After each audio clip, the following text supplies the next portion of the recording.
अस्सलामुअलैकुम to all my friends, this is my last lecture on YouTube. आज हम इस लेक्चर में चाइनीज़ रिमाइंडर थ्योरम और इसके अलावा डीएस के एग्ज़ाम में जो इंपॉर्टेंट क्वेश्चंस आते हैं वो टॉपिक्स पे डिस्कस करेंगे।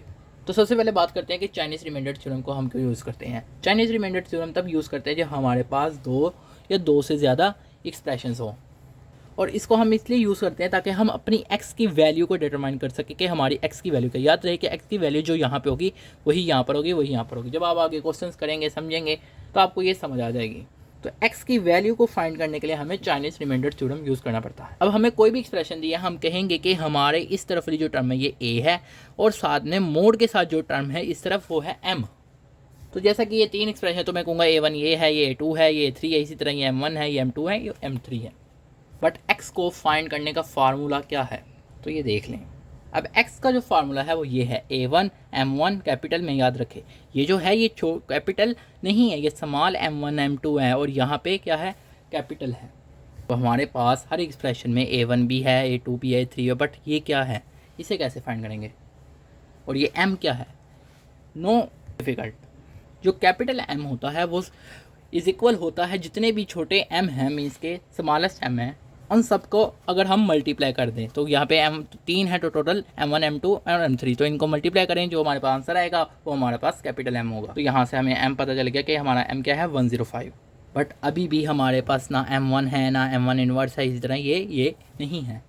इनको कैसे करेंगे, ये भी बहुत ईजी है। तो M1 का फार्मूला जो भी होगा, यानी कि जो भी हमारे पास यहाँ पे होगा वो छोटा कैपिटल वाला, छोटा वाला नीचे ही आएगा और कैपिटल वाला इस तरफ आएगा। यानी कि फर्ज करें अगर आपने कैपिटल M1 निकालना है तो M डिवाइड स्मॉल m। इसी तरह यानी कि जो भी आपने सब्सक्रिप्ट है उसके नीचे वो वाला सब्सक्रिप्ट से डिवाइड कर देना है कैपिटल M को। तो इस तरह आपके पास ये आंसर आ जाएंगे। अब आपने इनका इन्वर्स निकालना है। अब ये था M1, अब आपने असल में क्या करना है, आपने M1 इन्वर्स भी निकालना है। तो M1 इन्वर्स कैसे निकालेंगे, वो भी बहुत इजी है। अब M1 इन्वर्स का मतलब यही है ना कि इन्वर्स ऑफ 35 और साथ में मोड किसका, 3, यानी कि जो हमारे पास स्मॉल M1 में पड़ा हुआ है उसके साथ मोड में वो लिख देना है। And so on, inverse of 21 mode 5, इसी तरह इन्वर्स ऑफ 15 मोड 7। अब इन्वर्स कैसे निकालते हैं, ये वैसे मैंने आपको पहले लेक्चर्स में बताया हुआ है। मीन्स कि हम एक्सटेंडेड यूक्लिडियन एल्गोरिथम को यूज़ करते हैं। अगर नहीं भी पता तो टेंशन लेने की ज़रूरत नहीं, मैं आपको दोबारा समझा देता हूँ। जैसा कि आप ऐसे ही लिखते हैं ना, A Q और B R, A ये है, ये B है। अब आपने क्या किया, 35 को डिवाइड 3 क्या आएगा आपके पास, क्वेश्चन आएगा 11, और रिमाइंडर क्या बचेगा 2। और इसी तरह फिर क्या होगा, आप इसको शिफ्ट कर दोगे, रिमाइंडर B में आ जाएगा और B की जो वैल्यू होगी वो A में आ जाएगी। इस तरह ये डिवाइड होगी, और कहाँ तक फाइंड करेंगे, जब तक हमारा रिमाइंडर 1 नहीं आया था। अब जैसे कि हमारा रिमाइंडर 1 आ गया है, अब हम इन वैल्यूज़ को अरेंज कर लेंगे। अब हमारा रिमाइंडर इसमें क्या आ रहा है, 1 आ रहा है। यहाँ पे देखें, अब 1 को रीअरेंज कर लिया, यहाँ 3 माइनस, और ये वाली चीज़ इधर आ गई। इसी तरह यहाँ पे भी 2 इस तरफ रहा, और बाकी चीज़ जो है ये इधर को माइनस की तरफ आ गई। अब 2 में क्या पड़ा हुआ है, ये पड़ा हुआ है, तो हम इस 2 की जगह ये वैल्यू को पुट कर देंगे। अब जब आपने सॉल्व किया तो आपके पास फाइनली आ गया 1 is equal 12 into 3 minus 1 into 35। अब असल में आप क्या कह रहे थे, इन्वर्स ऑफ 35। ये देखिए 35 का इन्वर्स, तो 35 का इन्वर्स क्या होगा, जो उसके साथ मल्टीप्लाई हो रहा होगा। तो क्या मल्टीप्लाई हो रहा है साथ में, -1। तो 35 का इन्वर्स क्या है, -1। अब हमारे पास क्या आ गया, M1 का इन्वर्स क्या आ गया, -1। अब ज़रूरी नहीं हम इसे नेगेटिव नंबर में रखें, हम इसे पॉजिटिव में भी कर सकते हैं। कैसे कर सकते हैं, हमारे पास जो भी नंबर आया है उसमें हमारे पास मोड में जो भी पड़ा है उसे ऐड कर दो। -1 + 3 करोगे क्या आ जाएगा हमारे पास, तो ये भी क्या है, हमारे पास M1 इन्वर्स है।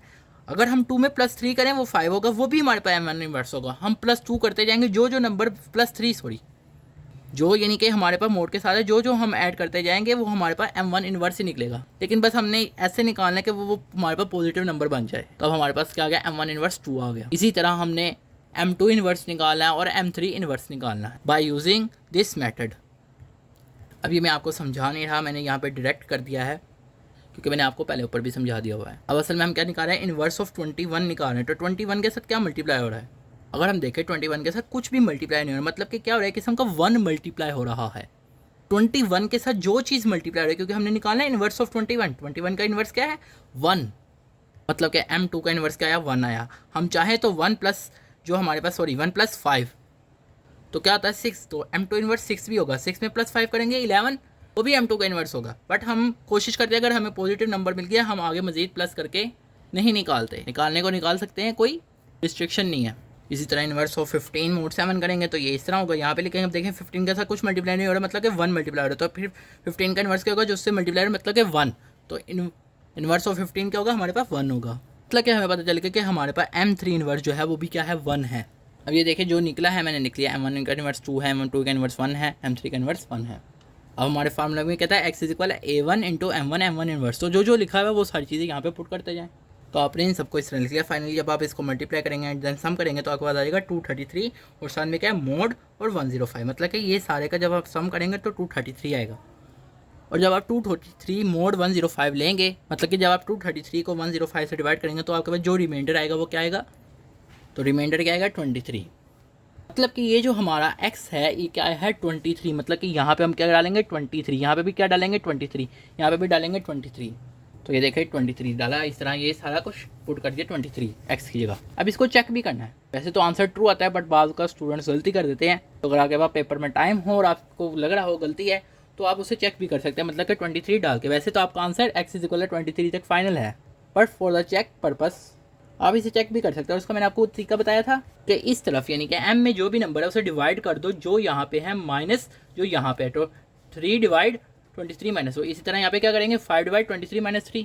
तो ये देखिए ये किस्म का क्या बनेगा 3 डिवाइड 21। तो 21 को डिवाइड 3 करो तो हमारे पास रिमाइंडर 0 है, मतलब कि ये भी चीज़ ट्रू है। इसी तरह 23 माइनस 3 करेंगे क्या आएगा 20 डिवाइड 5 मतलब के। तो जब 20 डिवाइड 5 करें तब भी हमारे पास रिमाइंडर 0 आएगा, इसका मतलब ये भी ट्रू है। इसी तरह जब ये करेंगे तो 21 डिवाइड 7 तो इसका मतलब है तब भी हमारे पास रिमाइंडर 0 आएगा।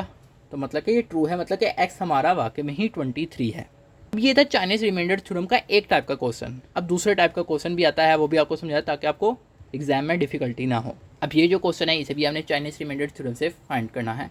यहाँ पे भी वही काम करना है, x की वैल्यू को फाइंड करना है। बट वहाँ पे क्या था, वहाँ पे x के साथ कुछ मल्टीप्लाई नहीं हो रहा था, बट यहाँ पे x के साथ कोई ना कोई कोफिशिएंट है। तो अब कैसे हम x की वैल्यू को फाइंड करेंगे, परेशान होने की बिल्कुल भी ज़रूरत नहीं है। हम सबसे पहले x की वैल्यू को एक किस्म का ख़त्म करेंगे। वो कैसे ख़त्म कर, अब देखिए x जो है इसके साथ 4 है, इसको कैसे ख़त्म कर सकते हैं, यही इसी तरह कर सकते हैं ना। इसको 4 इनवर्स से मल्टीप्लाई करेंगे तो ये डिवाइड हो जाएगा और ये यानी कि यहाँ पे कोफिशिएंट 1 आ जाएगा। मतलब कि वहाँ पे भी कुछ नहीं था x के साथ, मतलब कि उसका कोफिशिएंट 1 था। हमने यहाँ पे एक किस्म का कोफिशिएंट 1 लाना है। तो कैसे करेंगे आप समझेंगे, आपको समझ आ जाएगा। पहले हम इक्वेशन 1 को सॉल्व करेंगे, मतलब कि इसको ऐसे सब्स्टिट्यूट करेंगे कि x का कोफिशिएंट 1 बन जाए। देखें हमने क्या किया 4 इनवर्स से मल्टीप्लाई किया। तो ये देखिए 4 इनवर्स इंटू 4, किसी को भी उसके मल्टीप्लिकेटिव इनवर्स से मल्टीप्लाई करोगे तो सारी बात है आंसर हमारे पास यानी कोफिशिएंट क्या आ जाता है 1 आ जाता है। बट यहाँ पे क्या है 4 इनवर्स 5 है। 4 इनवर्स जो है वो 5 के साथ मल्टीप्लाई हो रहा है, यानी कि 5 डिवाइड 4। बट 5 डिवाइड 4 आप करेंगे आपके पास आंसर ही नहीं आएगा, मतलब कि आपके पास डेसिमल में आएगा। तो फिर उस डेसिमल से बचने के लिए आप क्या करेंगे, आप यहाँ पर कम्यूटेटिव ला लगाएंगे, मतलब कि 4 इनवर्स के साथ मोड 9 भी होगा और मोड 9 5 के साथ भी होगा। अब 4 इनवर्स मोड 9 क्या है, इसको हम ऐसे भी तो कह सकते हैं इनवर्स ऑफ 4 मोड 9। मैं सिर्फ इस फैक्टर की बात कर रहा हूँ, अभी इसको सोल्व कर रहा हूँ। तो मैंने क्या कहा इनवर्स ऑफ 4 मोड 9।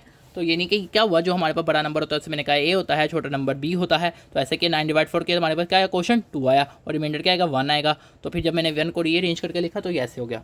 अब असल में हमें क्या चाहिए था, इनवर्स ऑफ 4 चाहिए था कि what is inverse of 4, but कब, जब वो मोड 9 हो।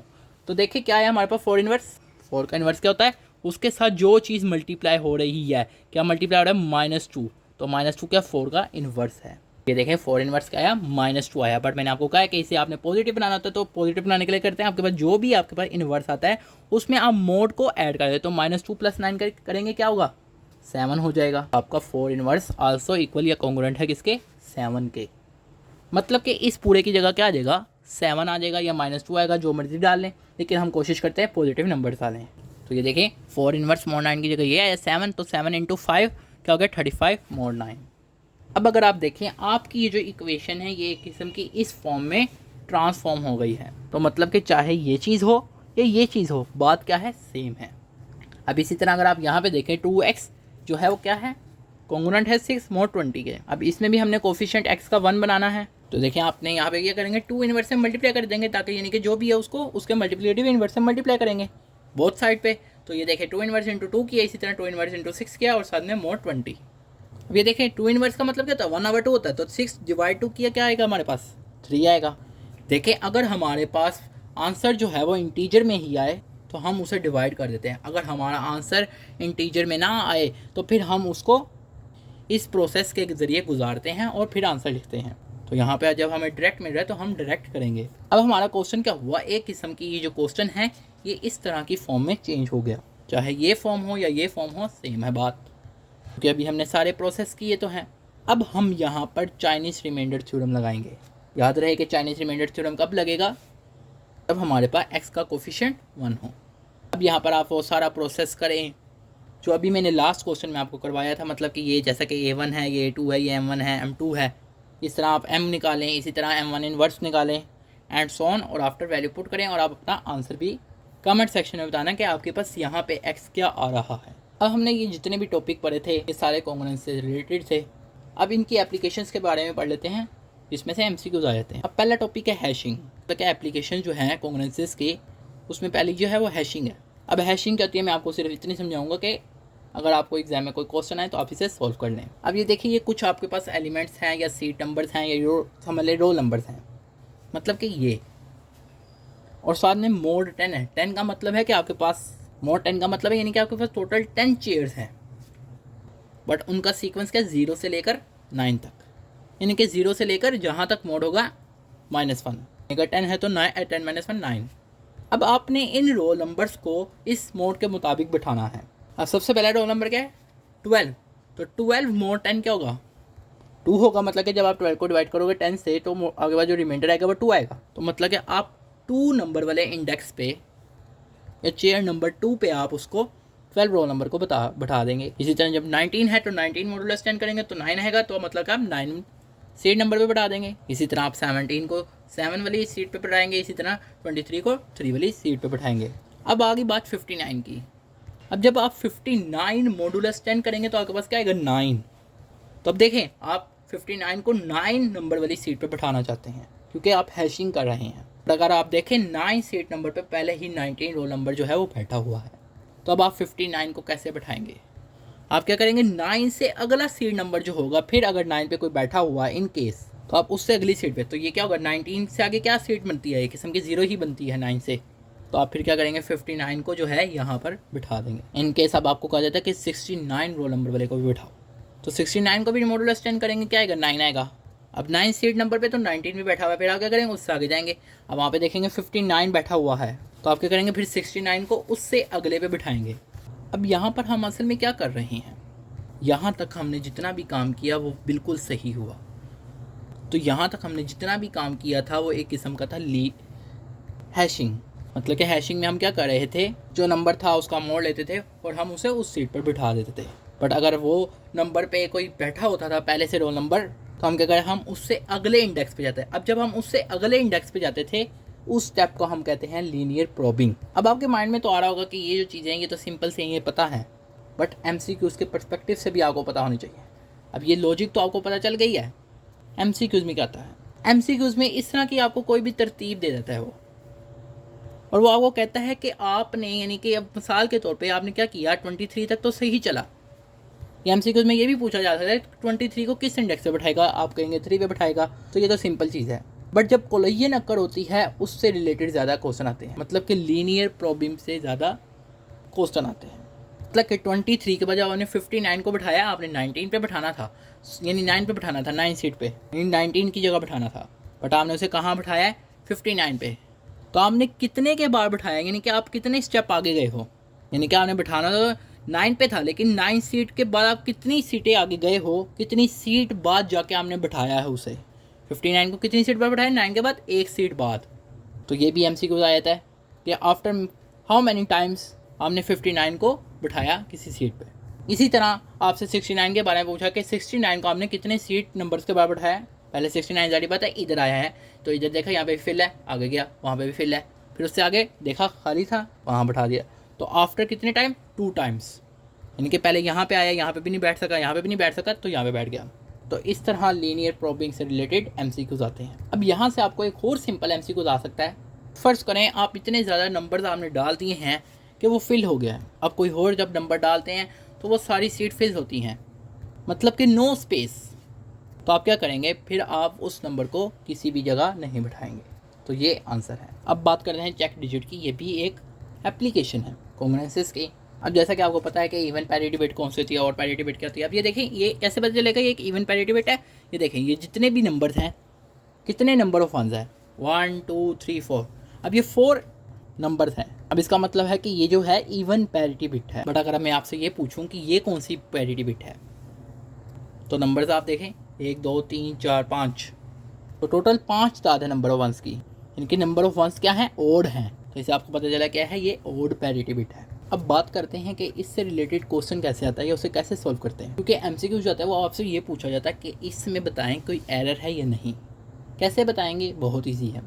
जो सबसे मोस्ट राइट साइड पे, मतलब कि आप उसे एक तरफ कर लेंगे और बाकी जो दूसरी तरफ है उनको एक तरफ कर लेंगे, मतलब कि यूं। अब यहाँ पे जितने भी है ना, इन सबको सम करेंगे और साथ में उसका मोड लेंगे 2 के। याद रहे कि सिर्फ इतने हिस्से को आपस में ऐड करेंगे, उन डिजिट्स को। तो ये देखें क्या आया, 3 आया, 3 मॉडुलस 2 क्या देखें क्या है, 1। क्या ये जो चीज़ है, ये जो आपके पास आंसर आ रहा है और ये जो आंसर आ रहा है ये सेम है?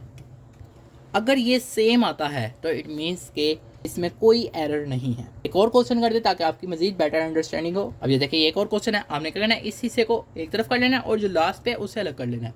ये देखें, ये भी आंसर क्या आएगा, 1। और किससे मैच करा है, इस वाले नंबर से मैच करा। इट मीन्स के हमारे पास ये भी ठीक है, इसमें भी कोई एरर नहीं है। अब आप ये देखें क्या इसमें कोई एरर है या नहीं। अब ये देखें, आपने क्या किया, आपने इन सब नंबर्स को पकड़ा और ऐड किया और साथ में मॉडुलस 2 किया। तो देखिए आपके पास क्या आया, 1, और यहाँ पे क्या आ रहा है, 0। मतलब कि हमारे नंबर मैच नहीं कर रहे। इट मीन्स के इसमें एरर है। तो इस तरह आप चेक डिजिट की मदद से एरर को फाइंड कर सकते हैं। कोई भी आपको बाइनरी नंबर दिया हुआ, यही सारी बात है, बाइनरी नंबर से सारे आपने उन नंबर्स को ऐड करना है बट लास्ट डिजिट को नहीं, और साथ में उसका मोड 2 करना है और देखना क्या आंसर आ रहा है। अगर वो आंसर और वो आंसर मैच करेंगे तो इट मीन्स के सही है, अदरवाइज एरर है। अब आपको एक और क्वेश्चन करवा देते हैं जो कि एग्जाम से आ सकता है। एग्जाम में वो है यूपीसी से रिलेटेड। यूपीसी का मतलब होता है यूनिवर्सल प्रोडक्ट कोड। आप देखते हैं ज़्यादातर प्रोडक्ट्स होती हैं, उनके नीचे कोड होता है और वहाँ पर बारकोड लाइंस भी लगी होती हैं, उनके नीचे कोड लिखा होता है। अगर आप गौर करें तो वो जो कोड होता है वो 12 डिजिट्स का होता है। इस तरह का कोई भी कोड हो सकता है, इससे अलावा भी हो सकता है। अब अगर आपको चेक करना हो ना, आप देखिए यहाँ पे आप डिस्क्रीट मैथमेटिकल लिहाज से देख रहे हैं। आपने चेक करना है कि आया ये जो कोड है, लेट्स सपोज आपको इस तरह का कोड दे दिया, आपको कहा जाता है कि आप चेक करें कि यार ये कोड जो है वैलिड है या नहीं। तो कैसे चेक करेंगे आप? सबसे पहले तो आप गौर करें, अगर आप इन डिजिट्स को गिने, ये कितने हैं, टोटल 12 है। आपने सबसे पहले तो इसे इस फॉर्मेट में इस तरह लिख लेना है।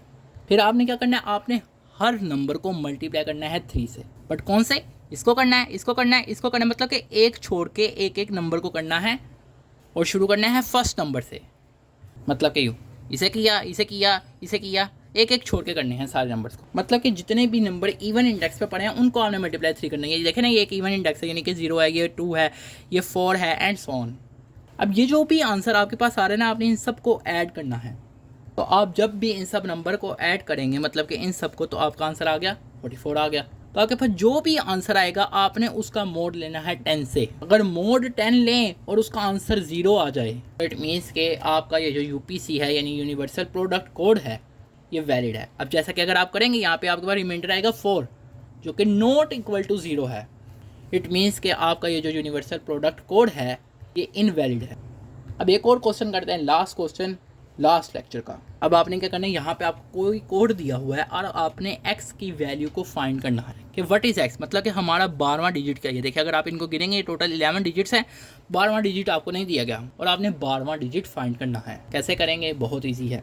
वही सेम कॉन्सेप्ट लगाएंगे, पहले नंबर को 3 से, अगले को नहीं करेंगे, ऐसे लिख देंगे। इसी तरह अगले नंबर को फिर 3 से, फिर उसको अगले छोड़ देंगे एंड सो ऑन। तो ये देख लें, 7 × 3 = 21, 3 × 3 = 9, 7 × 3 = 21, 4 × 3 = 12, 1 3 × 3 एंड सो ऑन। और यहाँ पे 4 × 3 = 12 और x। जब आप इन सबको प्लस करेंगे आपके पास आएगा आंसर 98। असल में हमने फाइंड करना है कि व्हाट इज़ योर x। तो इसको फाइंड करने के लिए हमने क्या करना है, मॉडुलस 10 करना है = 0। मतलब कि ये चीज़, मतलब कि आपने x में कोई ऐसा नंबर डालना है, यानी कि 98 में कोई ऐसा नंबर डालें कि अगर हम उसका मॉडुलस 10 करें तो वो बराबर आ जाए 0 के। तो 98 में हम ऐसा कौन सा नंबर डाल सकते हैं कि जब हम मॉडुलस 10 करें कोई 0 आ जाए। तो हम x की जगह अगर 2 डालें तो क्या हो जाएगा, 98 + 2 क्या हो जाएगा, 100 हो जाएगा। 100 मॉडुलस 10 क्या हो जाएगा, 0। बट हमने यहाँ पे डालना नहीं, हमने बस बताना कि क्या है x हमारे पास क्या होगा, किस्म का, फिर 2 होगा। तो इस तरह आपको ये MCQs में क्वेश्चन आ सकते हैं, इवन कि आपको शॉर्ट क्वेश्चन भी आ सकते हैं। मैंने आपको सब तरीका बता दिया। आप सब दोस्तों का लेक्चर सुनने का शुक्रिया एंड आप सबके लिए best of luck for your exam. Thanks for watching my last video.